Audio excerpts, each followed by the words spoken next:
नमस्कार। श्री गणेशाय नमः। ओम नमो भगवते वासुदेवाय। वैशाख मास महात्म्य कथा में यह 10वां वीडियो है। इसका संबंध पिछले वाले वीडियो से है, 9वें वाले वीडियो से। उस वीडियो में आप सुनेंगे कि जब शंख महाराज वैशाख मास के धार्मिक बातों को व्याध को सुना रहे थे तो बरगद का पेड़ गिर पड़ा और उसके खो से एक अजगर निकला। तो इस अध्याय में उसी सर्प का उद्धार है और वैशाख धर्म के पालन तथा राम नाम जप से व्याध का वाल्मीकि हूं न मारा। इतनी बड़ी बात है इसमें। आइए सुनिए वैशाख मास के धर्म पालन से, सुनने से, कहने से क्या पुण्य मिलता है, उसे आप पूरा सुनिए इस अध्याय को। क्योंकि मैंने हमेशा देखा है कि शुरू से आखिरी तक बहुत चीजें बताई जाती हैं। कुछ ऐसी चीजें रहती हैं जो मुझे खुद सरल महसूस होती है कि इसे हर कोई कर सकता है। नहीं कुछ कर सकता तो शुरू से आखिरी तक महात्मा सुनने का भी तो फल प्राप्त कर सकता है। इसलिए आप लोग पूरा सुना करिए। शुद्धदेव कहते हैं, तदंतर व्याध सहित शंख मुनि ने विस्मित होकर पूछा, तुम कौन हो और तुम्हें यह दशा कैसे प्राप्त हुई जो खो से सर्प निकला? सर्प ने कहा, पूर्व जन्म में मैं प्रयाग का एक ब्राह्मण था। मेरे पिता का नाम कुशिद मुनि और मेरा नाम रोचन था। मैं धनाढ्य अनेक पुत्रों का पिता और सदैव अभिमान से दूषित था। बैठे बैठे बहुत बकवाद किया करता था। बैठना, सोना, नींद लेना, मैथुन करना, जुआ खेलना, लोगों की बातें करना और सूद लेना, यही मेरा कर्म और व्यापार था। मैं लोक निंदा से डरकर नाम मात्र के लिए शुभ कर्म करता था, जो सोबे दम्भ के साथ। उन कर्मों में मेरी श्रद्धा नहीं थी, यानी जो पुण्य कर्म करता था। इस प्रकार मुझे दुष्ट और दुर्बुद्धि के कितने ही वर्ष बीत गए। तदंतर इसी वैशाख मास में जयंत नामक ब्राह्मण प्रयाग क्षेत्र में निवास करने वाले पुण्यात्मा द्विजों को वैशाख मास के धर्म सुनाने लगे। स्त्री पुरुष क्षत्रिय वैश्य और शूद्र सहस्त्रों श्रोता प्रातः काल स्नान करके अविनाशी भगवान विष्णु की पूजा के पश्चात प्रतिदिन जयंत की कही हुई कथा सुनते थे। वे सभी पवित्र एवं मौन होकर उस भगवत कथा में अनुरक्त रहते थे। एक दिन मैं भी कौतूहलवश देखने की इच्छा से श्रोताओं की उस मंडली में जा बैठा। मेरे मस्तक पर पगड़ी बंधी थी, इसलिए मैंने नमस्कार तक नहीं किया। संसारी वार्तालाप में अनुरक्त हो कथा में विघ्न डालने लगा।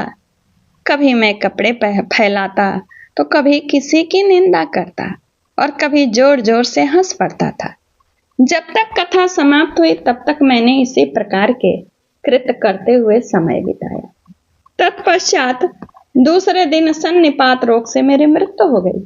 मैं तपाए हुए शीशे के जल से भरे हुए हलाहल नरक में डाल दिया गया और 14 मनमंत्रों तक वहां यातना भोगता रहा। उसके बाद 84 लाख योनियों में क्रमशः जन्म लेता और मरता हुआ मैं इस समय क्रूर तमोगोड़ी सर्प होकर इस वृक्ष के खोखले में निवास करता था। मुने, सौभाग्यवश आपके मुखार बिंदु से निकली हुई अमृतमयी कथा को मैंने अपने दोनों नेत्रों से सुना, जिससे तत्काल मेरे सारे पाप नष्ट हो गए।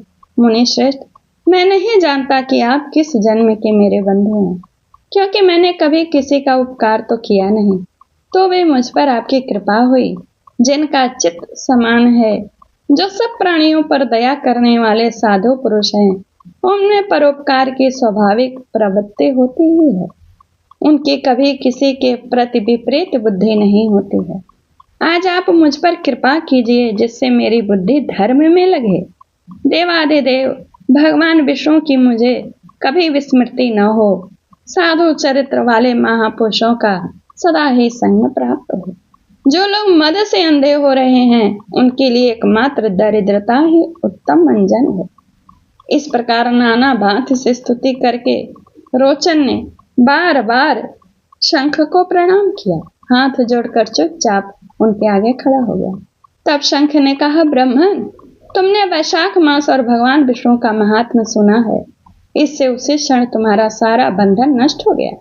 द्विज श्रेष्ठ, परिहास, भय, क्रोध, द्वेष, कामना अथवा स्नेह से भी एक बार महान विष्णु भगवान विष्णु के पापहारी नाम का उच्चारण करके बड़े भारी पापी भी रोक शोक रहित वैकुंठ धाम में चले जाते हैं।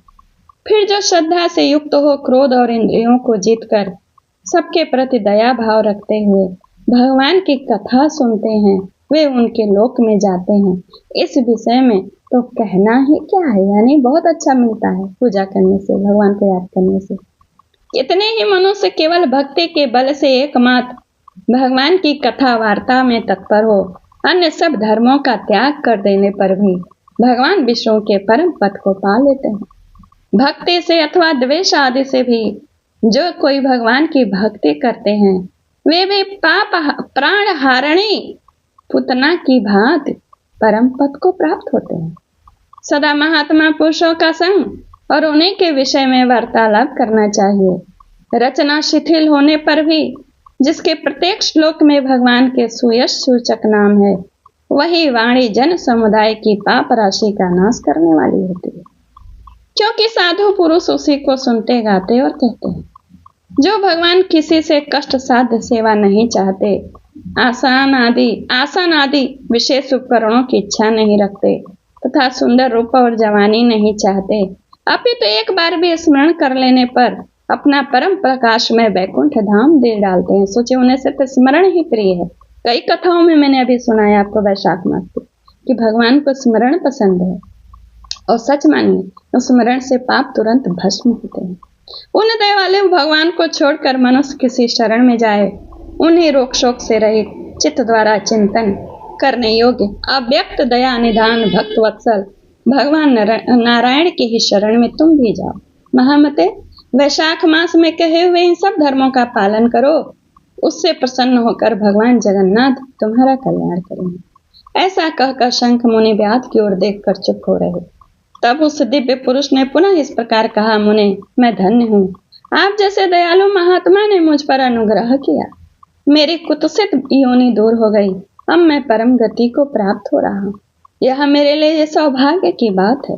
यूं कहकर दिव्य पुरुष ने शंख मुनि की परिक्रमा की तथा उनकी आज्ञा लेकर वह दिव्य लोक को चला गया।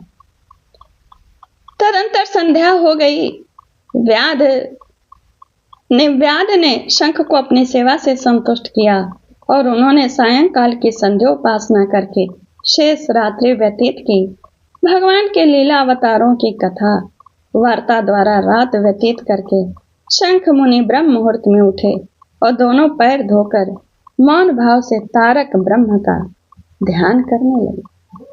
तत्पश्चात शौचात क्रिया से निवृत्त होकर वैशाख मास में सूर्योदय से पहले स्नान किया और संध्या तर्पण आदि सब कर्म समाप्त करके उन्होंने हर्ष युक्त हृदय से व्याध को बुलाकर उसे राम इस 2 अक्षर वाले नाम का उपदेश दिया, जो वेद से भी अधिक शुभ कारक है।